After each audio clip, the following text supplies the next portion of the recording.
is our sixth episode, and then last week, being the fifth episode, we talked about career environment.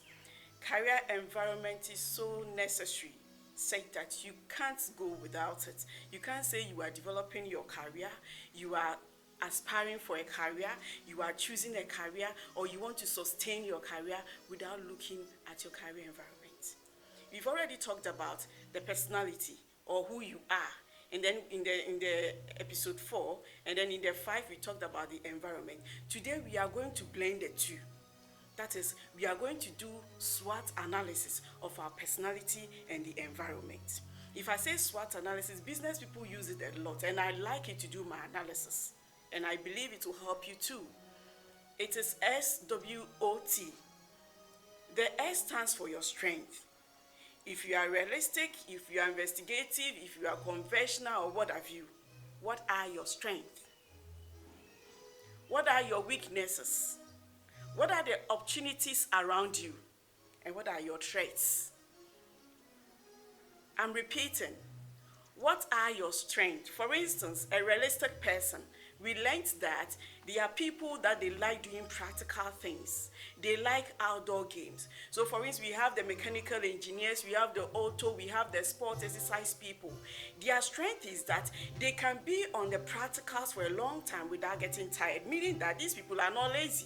They are hardworking, they're 24/7 type of people. That when they touch on something they want to work, they don't get tired because that's their area. If they say they are using exercise to, let's say, trim their body, they can do it within 2 weeks, 3 months, 1.5, whatever. They have toned their body. But then go to somebody who is social, who is always prone, you want somebody by him and all that, you need to be pampered before you even do the exercise. We are talking about your strength. So with the realistic people, having this ability or this strength of working 24/7, if you don't take care, your weakness will be that you don't like talking. You don't like socializing. You can invent a machine, but when it comes to describing to people or projecting it to people in a crowd for them to know what you've done, you shy away from it. So you will invent a lot of things and it will get locked inside there. That is realistic people. They will do it, but then associating themselves with people becomes a problem.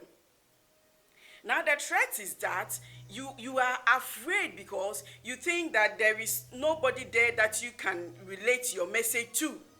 You have worked with machines said that you don't even feel like going out there to mingle with human beings. So if you produce and you can't take it out there, your things will be locked up inside. And the opportunity comes in when you look at your environment. Ask yourself, where am I standing? Where am I standing if I have all the people to be realistic people who is going to market my products for me? So in the career environment, you turn around and look at somebody who can help you in your weakness. Or you yourself will build on your weakness. For instance, you need somebody who is enterprising to come into your area to market your products for you. You need somebody who is artistic to come and draw the thing, project it for people to see how beautiful your wardrobe that you have designed is.